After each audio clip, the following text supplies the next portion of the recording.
자, 이번 학기부터 이 교회 역사를 공부하려고 해요. 우리가 경전 공부도 굉장히 중요합니다.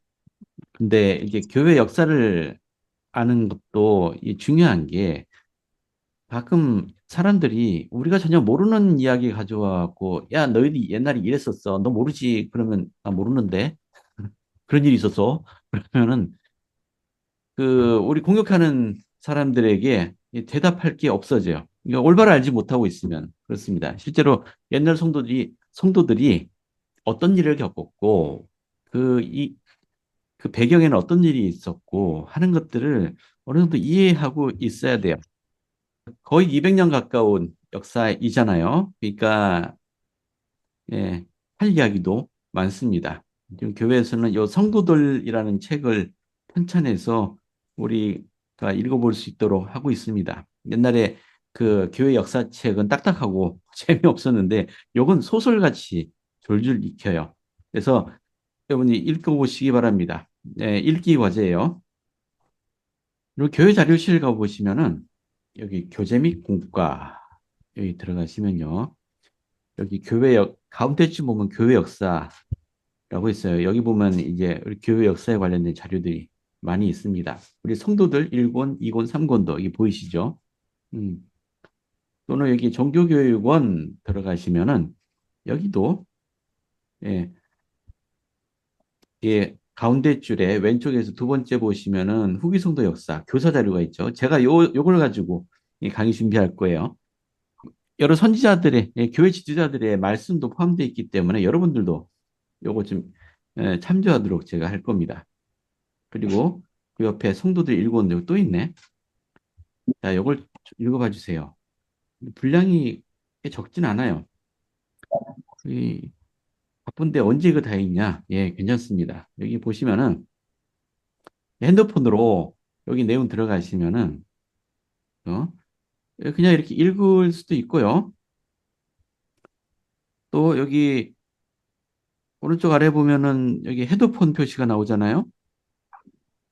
자, 요거 누르고 딱 제1장 클릭시키면은 믿음으로 구하고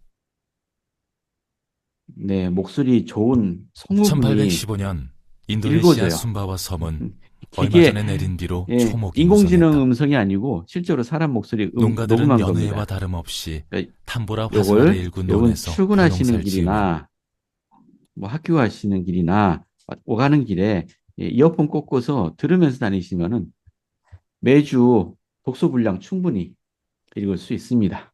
음. 자, 우리 옛날 이야기부터 시작을 해야 됩니다. 옛날 이야기부터. 일단 예수 그리스도 후기성도 교회. 그러니까 주님이 세우신 첫 교회는 아니죠. 원래 그분의 교회는 2000년 전에 있었습니다. 자, 여기 주님이 살아계실 때 지상 성역 기간 동안에 그분의 제자들 중 12명을 사도로 부르시고 그들에게 신권이라는 걸 주었습니다. 그죠? 신권의 권세. 자, 이 신권은 우리 주님의 교회를 관리하는데 반드시 필요한 권한을 주는 겁니다. 이 신권이 없이는 합당한 권한을 가지고 있다고 할 수가 없죠. 그렇게 해서 주님께서는 그분의 권한을 그의 사도들에게 위임하시고 떠나셨습니다. 근데 문제는 예, 교회가 배도에 빠졌다는 거죠. 배도에 빠졌습니다. 이 사실부터 먼저 오늘 이야기할 필요가 있어요. 우리 교회사를 이야기하기 전에 배도가 있었다라는 사실부터 이야기할 필요가 있어요. 여러분, 배도가 일어났다는 사실을 이야기하는 게 왜 중요할까요? 이걸 이해하는 게. 우리 교회, 이 회복된 교회의 역사를 이야기하기 전에 배도가 일어났었다라는 사실을 우리가 받아들이는 게 왜 중요할까요? 배도가 없었으면 회복도 필요가 없는 거죠. 배도가 없었으면 예수님이 교회가 지금도 존재한다는 얘기고 그대로. 그렇다면 회복을 할 필요가 없죠. 근데 우리가 회복을 얘기하는 것은 배도가 있었기 때문이에요. 물론 카톨릭 교회에서 들으면 노발대발할 얘기입니다. 왜냐하면 그 카톨릭 교회는 베드로로부터 이 권한을 위임받았다라고 주장을 하거든요. 대부분의 학자들도 인정하지만은 특히나 우리 주님이 말씀하셨어요. 이 배도에 대해서. 그러니까 예수 그리스도께서 돌아가시고 나서 사도들이 교회를 인도했습니다. 음, 그러다가 뭐 정확한 해는 알 수가 없어요. 기록이 정확하진 않으니까 약 100년 이내에 사도들이 다 돌아가셨다. 요한을 제외하고 사도 요한은 죽지 않는다고 했죠. 사도 요한을 제외하고 하지만 사도 요한도 이제 교회에 영향을 미칠 수 있는 자리에서는 물러나는 상태였어요. 어디론가 사라졌죠. 기원 후 약 100년 경이라고 하죠. 그냥 대략 잡아서. 그리고 선자 조셉 스미스가 교회를 회복한 것이 AD 1830년. 근데 이것보다 전에 오늘 이제 이야기 나올 첫 번째 시현, 선자 조셉이 하나님을 최초로 뵌 것이 1820년. 그렇죠? 뭐 대략 1700년이네. 1700년. 인류 역사상 배도는 여러 차례 있어 왔었어요. 아담을 통해서 하나님이 충만한 복음을 주었지만 그 후세들이 배도에 빠지게 되죠. 음, 그리고 또 에녹이 부름받아서 회복을 했지만, 복음을 회복했지만 또 사람들은 배도에 빠졌습니다. 결국은 홍수로 맞게 되죠. 아브라함의 경륜의 시대도 있었습니다. 하지만 역시 이집트로 간 히브리인들은 배도에 빠졌습니다. 뭐 이렇게 배도는 계속 반복돼 왔었어요. 근데 이때 지금 우리가 얘기하는 이 배도를 우리는 대배도라고 해요. 영어로 Great Apostasy라고 합니다. 왜냐하면 유난히 길었죠. 1700년간. 그리고 전 지구적으로 우리가 알고 있는 서구 역사뿐만 아니고 어, 전 기독교 역사뿐만 아니고 다른 전 지구적으로도 배도에 빠졌어요. 우리 니파의 백성들도 그죠? 배도에 빠졌죠. 자, 이 배도로 인해서 교회가 주님의 교회가 지상에서 사라졌다라는 게 핵심이에요. 그랬기 때문에 회복이 필요한 겁니다. 교회가 사라졌기 때문에 하나님의 참 교회가 사라졌기 때문에 그 교회를 회복해야 됐었다라는 겁니다. 근데 왜 배도가 일어났냐? 우리 작년에 신약전서 공부하면서 이거 얘기 많이 했었어요. 왜 교회가 배도에 빠졌느냐? 이상하잖아요? 교회를 세우신 분이 누구예요?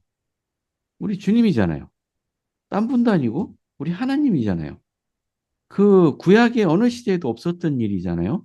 여호와 하나님께서 직접 지상에 오셔서 그분의 교회를 조직하신 것은 유일합니다. 근데도 불구하고 이 교회가 배도에 빠졌어요. 도대체 어떻게 이런 일이 가능할까라는 겁니다. 물론 인간들의 선택 의지 때문입니다만은 두 가지 요인을 얘기하죠. 자, 먼저 얘기하는 게 외부적인 요인이죠. 외부적인 요인이라는 게 뭔가요? 기독교에 대한 박해. 그냥 제가 사진 하나만 가져왔습니다. 굉장히 자, 로마라는 나라에서 기독교인들이 굉장한 예, 희생을 치렀죠. 네로 황제가 기독교인들을 유난히 미워하죠. 그리고 아마 그 기독교인들은 예, 황제의 권위보다 유일신인 하나님, 우리 예수님만이 진정한 왕이다. 뭐 이렇게 믿으니까 네로 황제 입장에서는 탐탁지 않았을 걸로 생각합니다.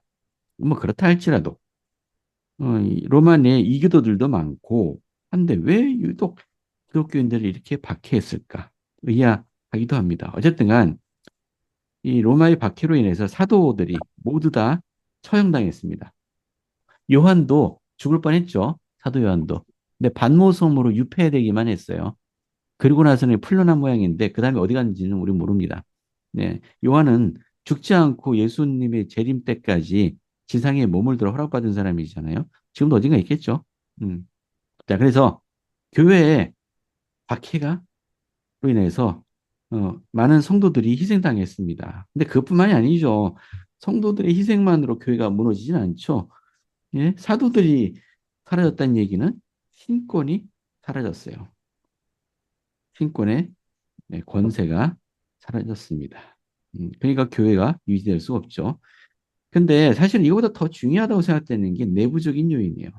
아무리 밖에서 박해를 거세게 하더라도 교회가 그렇게 쉽게 무너지는 않거든요. 예를 들어서 그 사탄은 사람들을 선동해 갖고 조세 스미스를 잡아 죽였잖아요.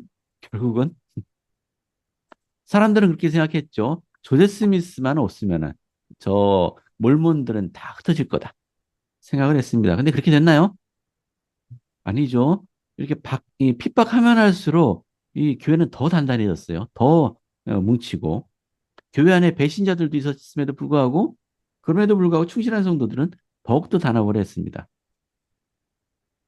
근데 2000년 전에는 더 심각한 일이 일어났어요. 자, 우리 신약 공부하면서 여러 차례 반복돼 나왔던 메시지죠. 사도행전 20장 29절과 30절인데 어느 분이 좀 한번 읽어봐 주실래요? 내가 떠난 후에 사나운 이리가 여러분에게 들어와서 그 양떼를 아끼지 아니하며 또한 여러분 중에서도 제자들을 끌어 자기를 따르게 하려고 어그러진 말을 하는 사람들이 일어날 줄을 내가 아노니. 감사합니다. 여기 뭐가 들어온다고요? 사나운 이리가 여기 여러분 교회 회원들이죠. 교회 가운데 들어와서 양떼들, 저 교회 회원들을 아끼지 않을 거다. 그리고 또 요 사나운 이리가 제자들을 끌어서 자기를 따르게 하려고 어그러진 말을 하는 사람들이 또 일어난다. 이게 뭡니까? 거짓 교사들이죠. 거짓 선지자들. 다른 성구도 좀 볼까요? 이건 베드로 후서예요. 2장입니다. 또한 백성 가운데 또한 거짓 선지자들이 일어났었나니 이와 같이 너희 중에도 거짓 선생들이 있으리라. 그들은 멸망하게 할 이단을 가만히 끌어들여 자기들을 사신 주를 부인하고 임박한 멸망을 스스로 취하는 자들이라. 거짓 선지자들. 우리 소위 말해 사제술이에요. 사제술. 교회 내에 주님이 가르치신 순수한 복음이 아니고 인간의 철학과 혼합시켜 갖고 이제 교묘하게 만들어낸 거짓 가르침들. 그리고 말씀을 가르치는 목적이 하나님의 뜻을 이루는 게 아니고 자신의 이득을 취하고자 하는 행위들. 이런 걸 사제술이라고 하죠.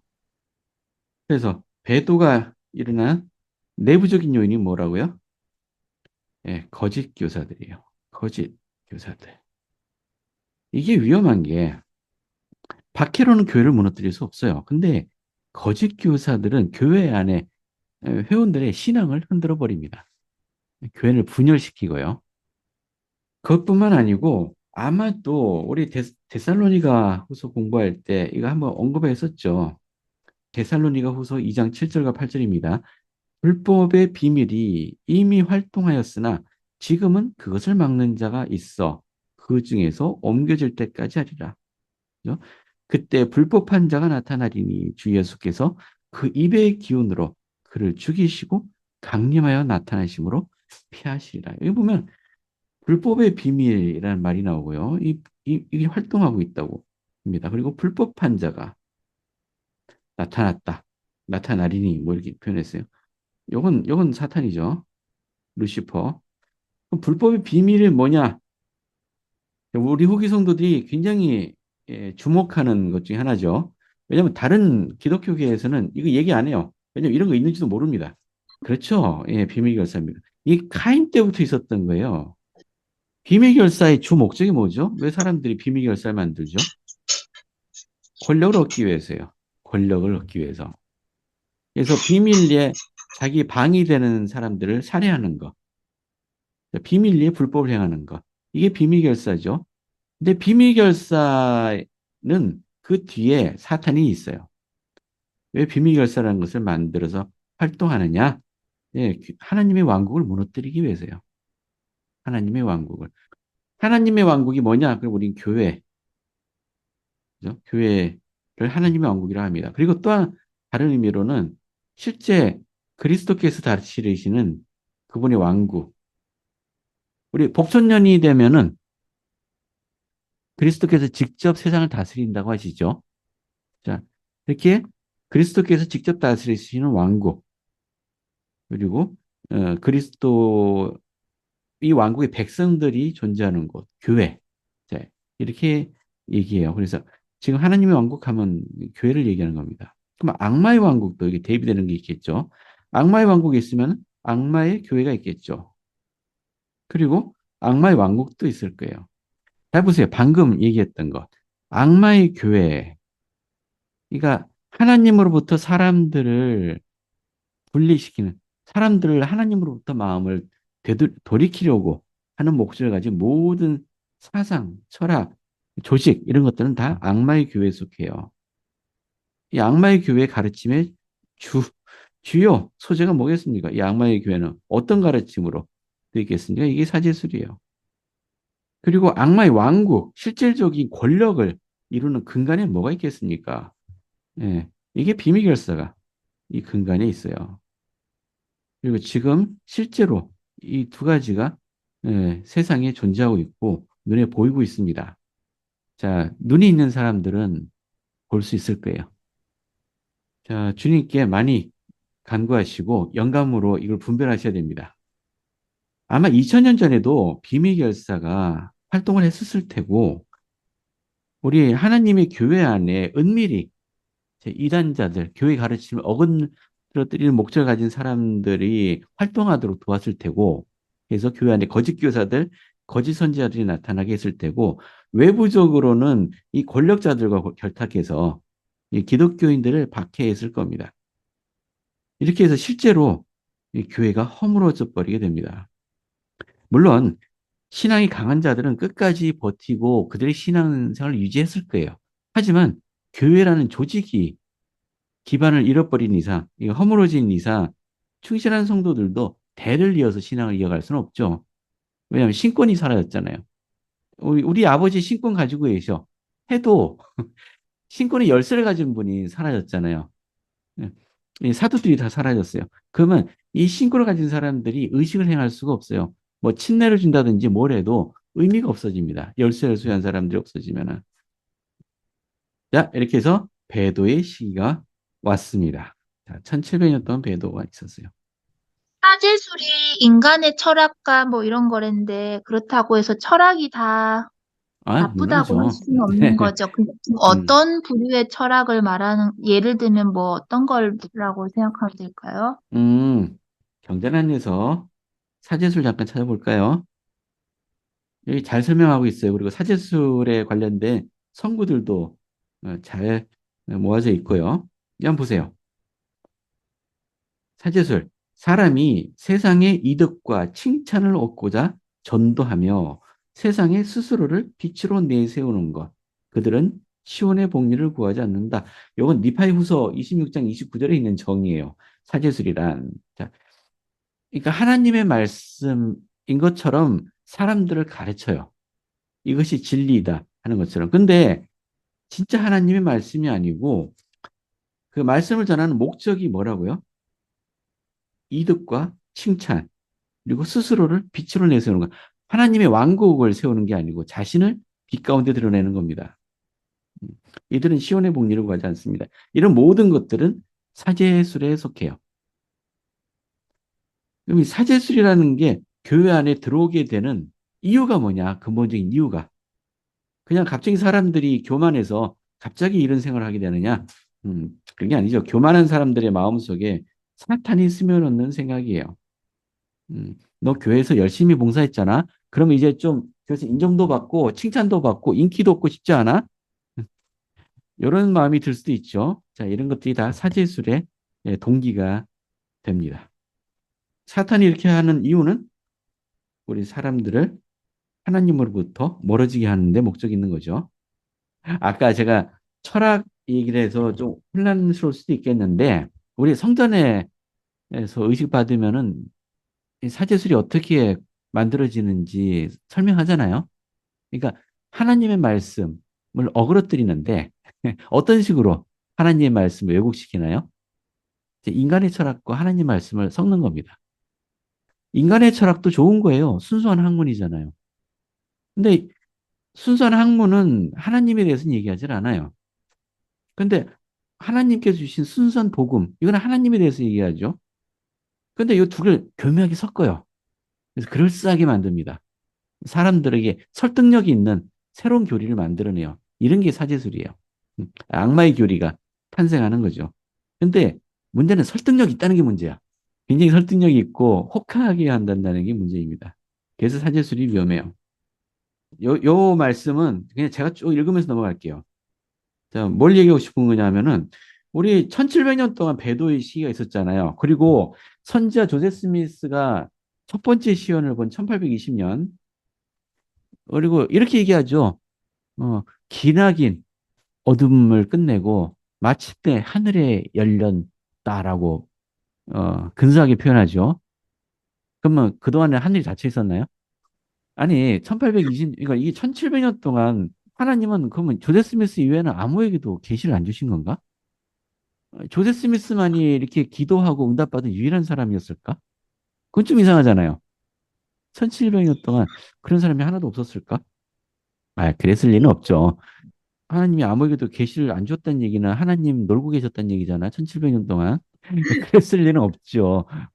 뭔가 일을 하셨는데 우리가 모르고 있을 뿐이죠. 그래서 하나님이 어떤 일을 하셨는지, 그리고 조세 스미스만이 하나님의 인도를 받은 사람이 아니다. 그 이전에도 이 회복을 위해 여러 가지 일이 있었고 많은 사람들이 영감받아서 일을 했다라는 것을 얘기해 주는 말씀이 이 로버트 D 헤일 장로님께서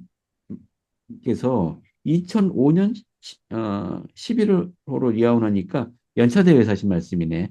2005년 10월 연차대회에서 하신 말씀. 자, 이렇게 말씀하셨네요.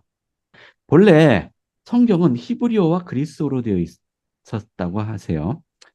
성경은 히브리어와 그리스어로 되어 있습니다. 그리스어, 발음이 자꾸 된다. 자, 히브리어는 뭔가요? 구약 성경이죠. 구약 성경. 원래 히브리인들이 쓰던 언어니까 히브리어죠. 이스라엘 백성들이 원래 히브리인이잖아요. 근데 그리스어는 뭐냐? 이건 신약 성경이에요. 아니 그냥 그 상식으로 알아두세요. 구약 성경의 원본은 히브리어로 돼 있고 신약 성경의 원본은 그리스어로 돼 있어요. 왜 그러냐? 예, 원래 그 이스라엘 백성들은 히브리어를 사용했겠죠. 근데 기원전 700년경부터 바빌로니아에서 멸망되고 그다음에 알렉산더 대왕한테 점령당하고 그리스죠. 그다음에 로마한테 점령당하고 700년이 넘는 기간 동안 독립하지 못하고 중간에 간간히 독립한 시기도 있었습니다만은 오랜 외세의 영향이 받다 보니까 자기들 언어가 바뀌어 버렸어요. 히브리어를 쓰지 않고 그 아랍어를 쓰기 시작했어요. 예, 우리 성경에 보면 아람어라고 돼 있는데 아람. 아람은 지금 시리아를 의미해요. 저기 지금 이스라엘 위에 보면 시리아 있잖아요. 그 시리아 반군하고 지금 이스라엘하고 막 싸우고 있잖아요. 그 시리아의 헤즈볼라 반군도 있고 거기가 시리아입니다. 그 시리아. 그 시리아를 옛날에는 아람이라고 불렀고요. 그 아람 시리아 계열의 아랍어를 당시 유대인들은 쓰고 있었어요. 그러니까 예수님께서 오셔서 그 복음을 전파하실 때 히브리어로 말씀하신 게 아니고 아람어로 복음을 가르치셨어요. 그리고 그 제자들이 나중에 복음을 세상에 전파하고 이제 기록을 남길 때 예수님께서 이렇게 하셨다 뭐 그리고 편지 쓰고 할 때 이게 다 그리스어로 적었어요. 왜냐하면 로마 치하에 있었기 때문에 그래요. 그리스어로 기록을 했습니다. 자, 근데 복음이 전해진 유럽 전역의 사람들은 이 두 언어를 모르죠. 그리스 사람들은 읽겠지만 그리스어라고 돼 있는데 정확하게는 히라보예요. 히라보, 고대 히라보. 히라보는 지금 현대 그리스하고는 또 달라요. 고대 그리스예요. 자, 주님 돌아가시고서 약 400년 후에 제롬이라는 사람, 이 사람 유명하죠. 이 사람이 성경을 라틴어로 번역했어요. 라틴어 성경. 음. 그래서 성경하면 라틴어 성경이죠. 네, 우리 영화 보면 엑소시스트 영화 있잖아요. 기억 안 나세요? 막 이렇게 신부가 막 귀신 내쫓고 하는 그런 거 있잖아요. 뭐 콘스탄틴이라는 영화도 있었죠. 거기 보면은 콘스탄틴이라는 사람이 만화책의 원작인데 거기도 보면 막 주문을 외고 그러잖아요. 귀신 쫓아낼 때 십자가 이마에 대고 막 주문 외고 하잖아요. 그 주문이 아니고 라틴어 성경이에요. 라틴어 성경 일부분을 읽는 겁니다. 옛날 사람들은 이 라틴어가 성스러운 언어라고 생각했고 라틴어만을 사용해야 된다고 생각을 했어요. 이게 1000년 넘게 이런 풍조가 계속되어 왔었어요. 그래서 라틴어 성경이 유명하죠. 하지만 라틴어 성경을 누가 읽을 수 있겠습니까? 그리고 이 가톨릭 교회가 점점 이제 타락을 해가서 심지어는 성직자들도 성경을 안 읽었어요. 성경을 읽을 필요 없다라고 가르쳤고요. 만약에 성직자가 아닌 이 교회에서 허락 받지 않은 사람이 성경을 가지고 있다든가 성경을 읽는 게 발각되면 즉각 처형당했습니다. 아니, 무시무시한 시기예요. 아니, 기독교잖아? 카톨릭은? 그런데도 왜 성경을 못 읽게 해? 왜 그랬을까? 한번 생각해 보세요. 자, 하지만 성신의 영향력을 받은 사람들이 나타나서 이 사람들이 예, 르네상스라는 것을 이 르네상스는 종교와는 관계없고요. 문해부흥이라고 하죠. 문학과 예술을 옛날 고대 그리스 시대 순수한 문학과 예술로 되돌켜야 된다라고 주장하고 일어난 게 르네상스고요. 뭐 레오나르도 다빈치나 아니면 미켈란젤로나 뭐 유명하죠. 예. 그리고 종교 쪽으로는 존 위클리프라는 사람이 있었어요. 1300년대 말이니까 꽤 오래됐네. 이 신부가 라틴어 성경을 영어로 번역하는 일을 시작을 했습니다. 과감한 사람이요. 어떻게 됐을까요? 존 위클리프 처형당했습니다. 교회에서. 그 이외에도 성경을 번역해야 된다는 영감을 받은 사람이 많았어요. 목숨 걸고 하는 일이죠. 근데 1845년 이건 사실은 이 사람이 제일 중요한 것 같아. 하나님의 복음이 회복되는 데 있어서 가장 영향력이 큰 사람이 뭐냐? 저는 이 구텐베르크인 것 같아요. 잘 아시죠? 인쇄술을 개발한 사람, 활판 인쇄. 구텐베르크 이전에는 나무 목판을 새겨갖고 거기다가 글자를 새겨서 우리 옛날 팔만대장경, 고려 시대 팔만대장경 만들듯이 그렇게 판을 만들어서 판화 찍듯이 인쇄를 했거든요. 이게 얼마나 힘든 일이었겠어요? 그러니까 성경 한 권이 집 한 채, 성 한 채보다도 더 비쌌어요. 그런 시대가 있었습니다. 근데 이 구텐베르크는 기술을 개발해 갖고 금속으로 글자 하나하나를 조합해 갖고 만들 수 있는 인쇄술을 개발을 했죠. 그러니까 다른 말로 책이 엄청나게 싸진 겁니다. 집집마다 책 한두 권씩은 가질 수 있는 시대가 온 거예요. 성경을 쉽게 인쇄할 수 있었습니다. 사실은 구텐베르크가 인쇄술을 개발한 목적도 사실 성경 인쇄를 위해서였대요. 원래 구텐베르크가 그 목판 깎는 일을 했었거든요. 윌리엄 틴들이라는 사람이 우리 위클리프 200년 후죠. 하나님 말씀을 영어로 번역을 해야겠다라고 결심을 했어요. 라틴어가 아니고 실제로 원전, 즉 그리스어하고 히브리어 성경을 영어로 직접 번역을 하기 시작했습니다. 윌리엄 틴들도 성직자였어요. 여기 다 성직자들입니다. 그래서 대중들이 예, 성경을 읽게 하겠다라는 목적이었죠. 어떻게 됐을까요? 틴들이 완성하지 못하고 화형당합니다. 틴들마저도 화형을 당해요. 그러면 영어 성경이 언제 완성이 되었느냐? 유명한 사람이죠. 여기 영국의 왕 제임스 1세 때예요. 제임스 1세 왕의 명령으로 영어 성경을 완성하라라고 지시를 받고 이제 윌리엄 틴들이 한 80% 정도 완성해 놓은 성경에 나머지를 보완하고 또 틴들의 번역도 약간 보완을 해서 출판해낸 성경 최초의 완성된 영어 성경이 소위 말해서 킹 제임스역 성경이에요. 킹 제임스 버전이라고 하죠. 지금 우리 교회 영어 성경도 킹 제임스 버전 성경이죠. 예, 오래된 겁니다. 제임스 1세의 지시를 받은 사람이 셰익스피어이다라는 설이 있어요. 그래서 우리 성경 문체하고 셰익스피어 문학 문체가 비슷하다 그래요. 저는 모르겠습니다. 그런 거 구별할 능력은 없고. 자, 영어 성경이 나타났습니다. 그 외에도 종교개혁가들이 많죠. 누구 기억나세요? 마틴 루터, 그죠? 예, 스위스의 찌빙글리, 스위스의 칼뱅, 스코틀랜드의 녹스, 뭐 이런 사람들이 있죠. 이장 칼뱅은 장로교 계열의 시조죠. 어, 그리고 존 녹스는 감리교 계열의 시조예요. 영국 사람입니다. 이 유명한 종교개혁가들입니다. 자, 그래서 종교개혁이 일어났어요. 근데 거기서 끝이 아니고 이 종교개혁으로 많은 사람들이 이제 그 종교의 자유를 갈망하게 됐습니다. 근데 영국에서, 특히 영국에서 종교적인 박해가 계속됐답니다. 영국에 있던 청교도라고 하는 신교파가 이 영국의 성교회죠. 성교회. 로마 카톨릭에서부터 독립하려고 만든 게 성교회잖아요. 성교회에서 청교도들이 박해를 당하니까 특히 청교도는 스코틀랜드 사람들이 많았거든요. 그래서 자유를 찾아 떠나죠. 어디로요? 예, 신대륙으로 떠납니다. 청교도뿐만 아니고 다른 많은 예, 사람들이 종교의 자유를 찾아서 새 대륙으로 찾아옵니다. 그렇게 해서 언제죠? 1775년인가요? 미국 독립한 게 미국이란 나라가 독립한 게 자, 미국이란 나라가 중요한 게 미국이란 나라를 세운 사람들 뭐 조지 워싱턴이라든지 벤자민 프랑클린이라든지 뭐 이런 사람들이 그 헌법을 만들었죠.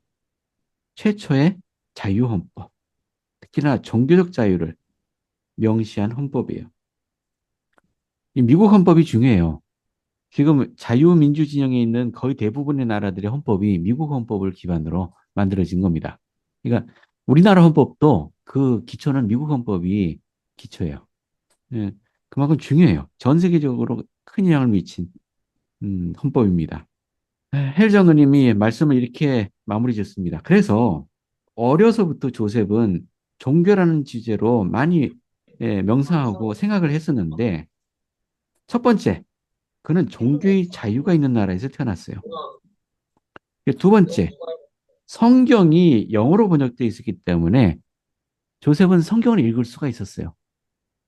그래서 성경에서 하나님 말씀에 대한 답을 구할 수가 있었습니다. 이 두 조건이 있었기 때문에 조셉이 회복의 선지자가 될 수 있었다.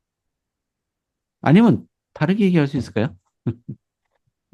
여러분 그런 생각해 본 적 없어요? 아, 이 교회는 왜 미국에 하필 미국에 세워진 거야? 다른 나라도 아니고 대한민국에서 세워졌으면 얼마나 좋았을까? 뭐 이런 생각해 본 적 없으세요? 여러분 대한민국에도 자기가 회복의 선지자라고 주장하는 사람이 있어요. 뭐 문시성을 가진 사람도 있고 뭐 이시성 가진 사람도 있고 많이 있습니다. 예, 다 생각해 보세요. 예, 하나님께서 선자 조셉을 지상에 내려 보내실 시기를 가능하셨을 거 아니에요. 회복의 선지자를 세상에 보내실 시기를. 그 조건이 이거예요. 종교의 자유가 있는 나라. 그리고 사람들이 자유롭게 성경을 읽을 수 있는 때, 이 두 가지 조건이 완성되기를 아마 기다리셨을 겁니다. 그래서 이때까지 조셉은 하늘에서 기다리고 있다가 이렇게 태어났을 거예요. 그러니까 이거 1775년에서 조셉 스미스가 첫 번째 시연을 본 게 1820년, 불과 50년도 안 됐잖아요. 어, 그죠? 미국이 설립되고 독립하고 얼마 안 됐어요. 자, 제가 왜 열심히 이 얘기했는지 이해하세요? 하나님이 1700년 동안 놀고 있었다? 아니요. 그분의 참된 복음을 지상에 회복하기 위해서 부지런히 노력하셨습니다. 세상을 준비시켰어요. 자, 이제 성도들 책으로 돌아갈게요. 성도들 책을 보겠습니다. 자, 1장부터 믿음으로 구하고라는 제목이네요. 근데 이야기가 1815년 인도네시아 순바와 섬 이야기가 나오네요. 자, 여기 탐브라 화산이 폭발을 했답니다. 이 이야기 우리 책으로 읽는 것보다 한번 영상으로 한번 볼까요? 유튜브에서 하나 찾았어요. 이게 조선일보에서의 저작권을 가지고 있는 영상이니까 제가 우리 강의 동영상에서는 뺄 거예요. 이 영상. 예. 여기 이 탐보라 화산이 그 인류가 기억하는 가장 거대한 화산 폭발이었답니다.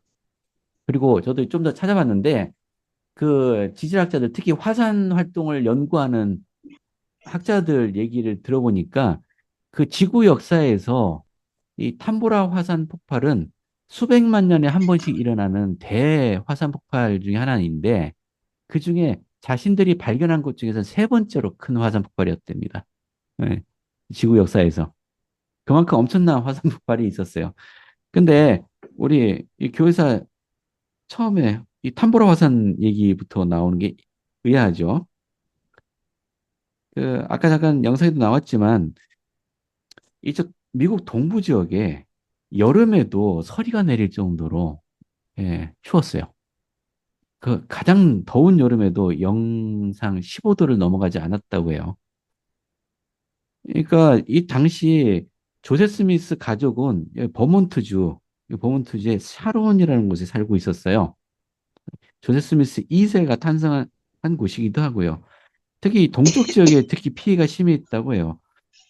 이 조세 스미스 1세 아버지 조세 스미스가 사업에 실패했었기 때문에 이 가족들이 특히 곤궁한 상황이었어요. 그래서 농사 짓고 어떻게든지 살려고 바둥바둥하고 있는데 또 이게 이런 일이 생긴 겁니다. 그러니까 도저히 살 수가 없어서 좀 더 따뜻한 지역으로 이주를 계획한 거예요. 그게 예, 여기 이 호수 주변이니까 좀 더 온화하죠. 음. 야, 이게 우리 성도들 일권의 내용이에요. 이주한 이야기. 그 이유가 이 화산 폭발 때문이었다. 인도네시아에. 하여튼 그런 얘기입니다. 근데 만약 여기 이주를 하지 않았으면 조세 스미스가 금판을 발견하기 어렵죠. 왜냐면 금판은 여기 팔마이라 주변에 있는 여기 언덕에서, 여기 쿠마라산이었는데 얕은 언덕에 묻혀 있었어요. 조세 스미스 일가를 이쪽으로 이사하도록 만들기 위해서 일부러 하나님이 화산을 터뜨리셨을까? 그렇게 얘기하기는 좀 비약이 있긴 합니다만, 그래도 우리 사람들이 겪게 되는 일들 가운데 우연은 없다고 하세요. 예, 다 목적이 있고 이유가 있다라고 말씀하십니다. 아무튼 우연은 없다고 해요. 야, 아무튼 이 이야기가 언급이 되어 있었고요. 그렇게 해서 맨체스터, 뉴욕주 맨체스터로 간 조에 스미스 일가 이야기였고요. 그리고 쭉 보면은 어, 뉴욕주에서 정착한 조에 스미스 일가가 살던 집이랍니다. 아마 복원한 거겠죠. 나무로 지은 집인데 복원했겠죠. 조그만 집이더라고요. 실제로 보면은 음, 제가 가본 건 아니지만 통나무를 깎아서 만든 집입니다. 여기 뭐 1층은 뭐 부엌과 거실로 쓰는 생활 공간이고 아마 여기에 다락을 이렇게 만들어 놓고 사다리 타고 올라가서 잘들 위층 올라가서 자는 그런 구조였을 거예요. 음, 힘들게 살았죠.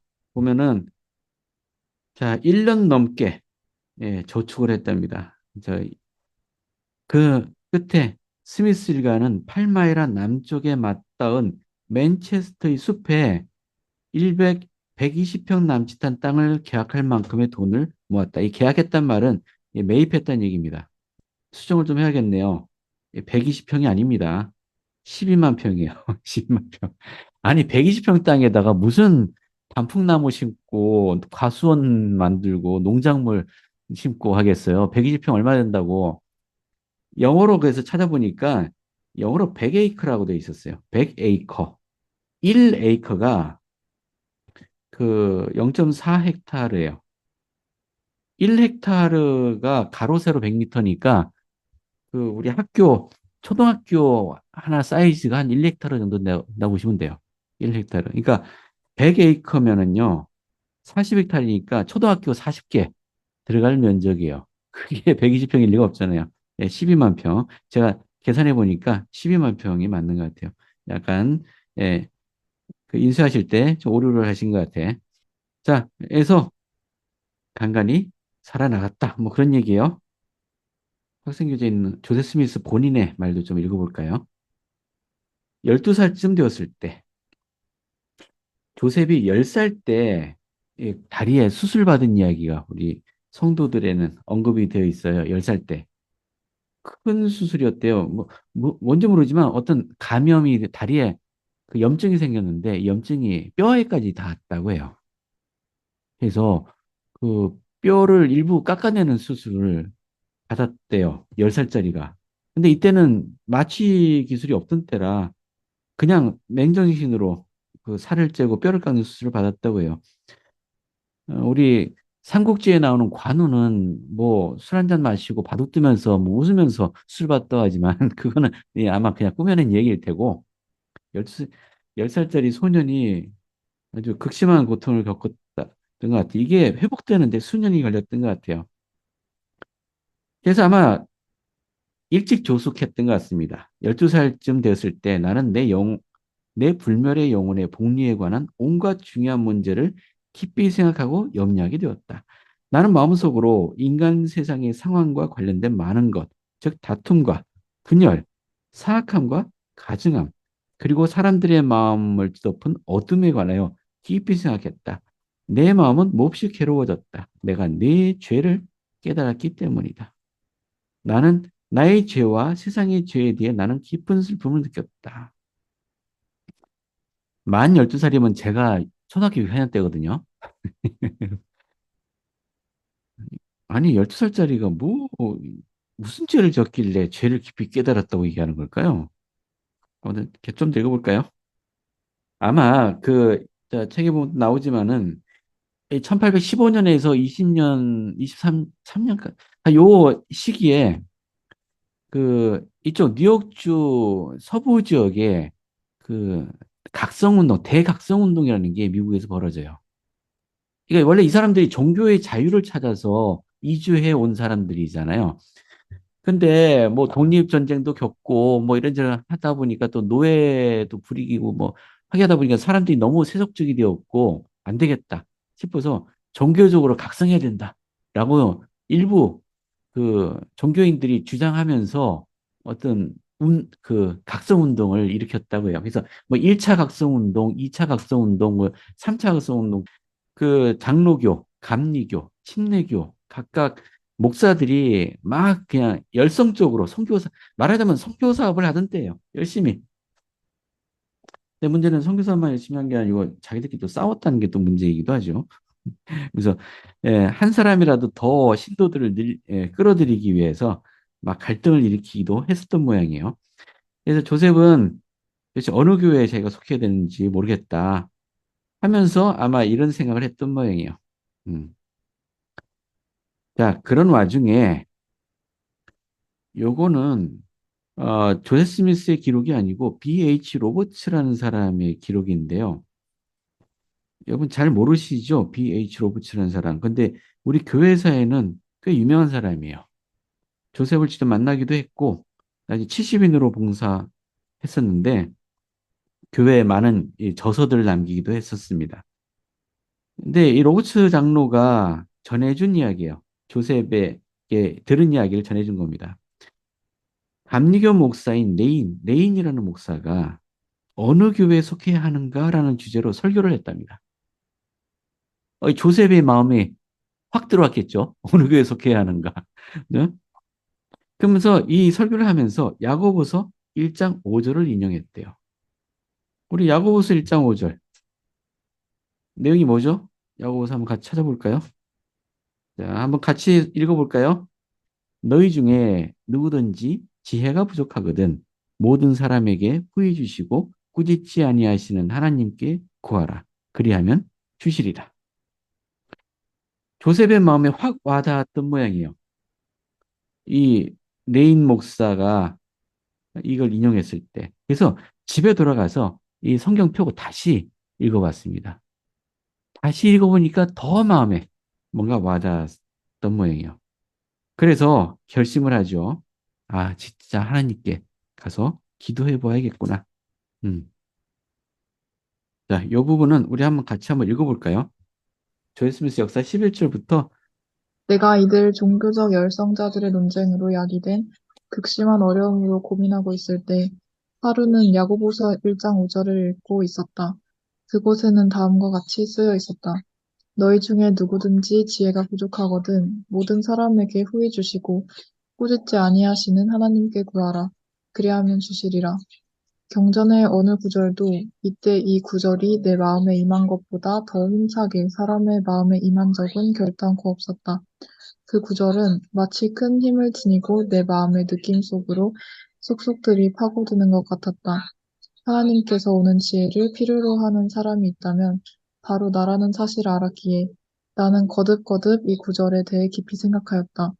왜냐하면 어떻게 행동해야 할지 나는 몰랐고 또 내가 그때 가지고 있던 것 이상의 지혜를 얻을 수 있기 전에는 나는 결코 알 수 없을 것이기 때문이었다.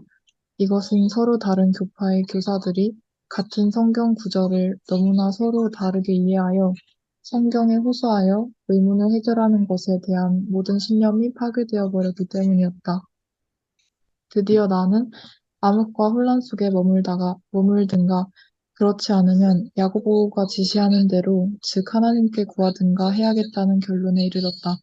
나는 마침내 하나님께 구하기로 결심하였는데 이는 만일 하나님께서 지혜가 부족한 자에게 지혜를 주시되 후히 주시고 꾸짖지 아니하신다면 내가 해보리라고 결론지었기 때문이었다. 그래서 이 결심 곧 하나님께 구하기로 한 나의 결심에 따라 나는 그렇게 해보고자 숲으로 들어갔다. 때는 1820년 이른 봄 아름답고 맑게 갯날 아침이었다. 내가 그러한 시도를 한 것은 나의 평생의 처음이었는데 이는 나의 모든 염려 중에서도 내가 아직 소리내어 기도하기를 시도한 적은 한 번도 없었기 예, 때문이었다. 감사합니다. 거기까지. 아이, 고맙습니다. 어린 조세 스미스가 아직 만 14살입니다. 만 14살 조세 스미스가 하나님께 기도하기 위해 숲에 들어가서 기도하겠다라고 결심한 계기였다고 해요. 성도들 책으로 가볼게요. 여기 좀 더 자세하게 설명되어 있는 것 같아요. 자, 조셉이 어떤 기도를 드렸느냐? 그 숲에서 기도할 때. 여기는 두 가지를 얘기하고 있어요. 첫 번째, 자비와 용서, 지혜를 구했답니다. 아까 12살짜리가 자신이 죄를 지은 것을 깊이 생각하며 슬퍼했다, 뭐 이렇게 얘기했잖아요. 그래서 용서를 구하는 기도를 먼저 한 모양이에요. 그리고 제가 어느 교회에 가야 할까요? 라고 기도했답니다. 이 두 가지였어요. 용서를 구하는 것, 그리고 어느 교회에 속해야 되는 것. 근데 기도를 하자마자 혀가 부르던 하더니 굳어졌답니다. 그리고 아무 말도 할 수 없게 되었고요. 갑자기 뒤에서 발소리가 들려서 고개를 돌려봤지만 아무도 없었고요. 계속 기도를 하려고 했지만은 점점 다가오는 발소리가 더 크게 들렸고요. 근데 아무리 들려봐도 아무도 없고, 이게 무슨 굉장히 무서웠을 것 같아. 그렇지 않겠어요? 아무도 없는 숲속에 발소리가 막 가까이 들리는데 아무도 안 보이면. 그런데 그 순간 무언가가 엄습했답니다. 무언가 그를 엄습했어요. 눈에 보이지 않는 힘에 의해서 조셉이 억눌렸다고 해요. 혀를 움직일 수가 없고 소리를 지를 수도 없고 무거운 어둠이 몰려들어서 주변이 깜깜해졌다고 해요. 그러자 의심, 당연하지 않겠어요? 내가 기도하자마자 이런 일이 생기니까 의심이 들고 끔찍한 장면들이 빠르게 머릿속을 훑고 지나갔답니다. 이 뭔가 어마어마한 힘을 가진 가공할 존재, 그러니까 자신을 파멸해버릴 것 같은 그런 느낌을 받았답니다. 우리 모세서에 보면 모세도 이와 비슷한 걸 경험한 이야기가 있죠. 자, 조셉이 있는 힘을 다해서 하나님을 더 불렀습니다. 그러자 혀가 풀리기 시작했어요. 하지만 여전히 몸을 누르는 힘은 계속되고 있었고 조셉은 하나님께 구해달라고 간청을 했다. 근데 결국은 포기하고 몸을 내 던져버릴까 라고 생각하는 순간에 하늘 위에서 빛기둥이 나타났고 갑자기 힘으로부터 구해졌다. 힘이 사라졌다. 뭐 이렇게 설명하고 있네요. 여기서 뭘 알 수 있습니까? 누가 조셉을 이렇게 공격을 한 걸까요? 당연히 사탄이겠죠. 사탄일 겁니다. 사탄이 왜 조셉을 기도하는 걸 이렇게 막으려고 했을까요? 제가 살아오면서 수천 번 기도를 했지만은 한 번도 사탄이 제 기도 방해한 적은 없거든요. 여러분은 어떠세요? 여러분도 기도 방해받은 적 있나요, 사탄이? 그러면 이 사탄이 왜 조셉의 기도는 방해하려고 했을까요? 조셉이 회복의 선지자가 될 것이라는 걸 알고 있었기 때문이다. 네. 저도 그렇게 생각이 돼요. 그렇지 않으면 방해할 이유가 없잖아요. 그건 뭐 철부지 어린이가 청소년이네. 어린애는 아니고 하여튼 청소년이 기도하는데 그러면 루시퍼는 어떻게 조셉이 회복의 선지자라는 걸 알 수 있었을 것 같으세요? 사탄은 어떻게 조셉을 알고 있었을까? 교회에서는 사탄이 어떻게 알고 있었을까? 이런 거 안 가르쳐요. 그러니까 이건 공식 교리가 아닙니다. 제가 그냥 재미로 하는 얘기지 어디 가서 얘기하지 마세요. 전세에서부터 알고 있었을 거다. 오, 전세에서 어떻게 알고 있었을까? 그 조셉이 그 예임되는 장면을 봤을까요? 그러니까 아마 알고 있었을 거다. 네, 그럴 수 있을 것 같아요. 어떤 분이 질문하시던데 루시퍼와 그 3분의 1의 영들이 쫓겨난 시점이 언제일까요? 구원의 계획이 발표되고 나서 이렇게 사람들에게 예임도 이루어지고 막 할 때 그 전일까요? 그 후일까요? 뭐 이런 질문하시던데 어떻게 합니까? 아, 예, 그런 교회는 그런 계시는 조진 적이 없어요. 루시퍼가 쫓겨난 시점 뭐 이런 얘기는 없어요. 우리가 뭐 쫓겨났다라고 표현은 하지만은 루시퍼하고 이 그 3분의 1의 영들이 쫓겨났다라고 표현돼 있는데 그렇다고 물리적으로 너희 절대로 돌아오지 마. 여기 못 와. 뭐 이렇게 하신 걸까요? 근데 공간적인 제약이라기보다 이제 하나님의 구원의 계획에 참여할 특권을 잃어버린 것을 의미하지 않을까 싶고요. 이것도 제 상상입니다. 제 상상으로 하는 얘기예요. 어, 그 조셉 스미스 전세 조셉 스미스는 워낙 위대한 영이었기 때문에 아마 루시퍼가 알고 있는 사람이었을 거다. 그 수많은 영들 가운데 유독 아는 영이었을 테고, 아, 저 사람이 여기 이 시기에 태어났네. 뭔가 특별한 인물을 태어났을 거야라고 알 수도 있었을 거다라는 생각도 들고요. 다시 한번 얘기하지만 이건 상상으로 드리는 얘기입니다. 어디 가서 얘기하지 마세요. 빛기둥이 나타나자 힘이 사라졌고 이 빛기둥 속에서 누굴 발견했나요? 한 분, 하나님이 서 계셨어요. 자, 그리고 바로 옆에 쓴 다른 분을 가리키면서 내 사랑하는 아들이니 그의 말을 들으라라고 말씀하셨대요. 그러자 우리 예수님께서 대뜸 조셉에게 말씀하시기를 조셉, 내 죄는 사해졌느니라. 조셉의 기대된 응답이죠. 조셉의 기도의 첫 번째 내용이 죄를 용서해 달라는 거였죠. 자신의 죄를. 그래서 내 죄는 사해졌느니라. 여러분 이거 보면은 우리가 어떻게 하면 죄를 용서받을 수 있는 것 같으세요? 우리 손자 조셉이 어린 조셉이 죄를 용서받기 위해서 뭔가 엄청난 일을 했을까? 자신을 낮추고 겸손하게 예수님께 나아가 네. 예수님을 인정하고 자신의 죄를 인정하고 나아가 주님께 나아가서 용서를 구하는 것 그렇게 어려울 것 같지 않네요. 죄 용서받는 거. 뭐 여기 계신 분들 죄 지어봐야 얼마나 큰 죄 지으셨겠어요.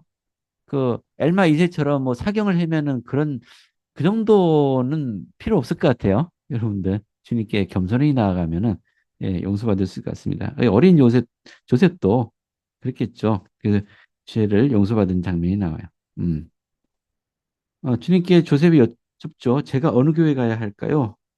그자 주님이 조셉에게 말씀하셨습니다. 어느 곳에도 가서는 안 되느니라. 그들은 사람의 계명을 교리로 가르치고 경건의 모양은 있으나 그 능력은 부인하도다. 왜 어느 곳에 가서도 안 된다고 말씀하신 걸까요? 어느 교회도 갈 필요 없다가 아니고 가면 안 된다고 말씀하신 거잖아요. 왜 이렇게까지 말씀하신 걸까요? 사람의 계명을 교리 가르친다. 즉 진리가 아니고 사람의 계명을. 네, 또 여기 그 이유가 첫 번째는 그들이 사람의 계명을 교리 가르친다. 이거 헛된 교리죠. 헛된 가르침. 또 하나는 뭘까요? 경건의 모양은 있으나 그 능력은 부인하는다. 이건 무슨 의미일까요? 경건의 모양은 있으되 능력은 부인한다. 여기 능력이라고 했는데 경건의 모양 그리고 그 능력이라고 했으니까 여기 능력은 경건의 능력이죠. 경건의 능력이 무슨 뜻이죠? 혹시 지난 학기에 한번 다뤘었었는데 기억나세요? 경건의 능력이 뭐죠? 하나님을 닮아가는 거예요. 근데 이 경건의 능력이 나타나기 위한 필수 조건이 있어요. 예, 의식과 성약. 그죠? 의식을 왜 받나요? 성약을 맺기 위해서죠. 성약을 충실하게 지키면은 성신의 권능에 의해서 사람이 하나님을 닮아가죠. 하나님께 나아가게 됩니다.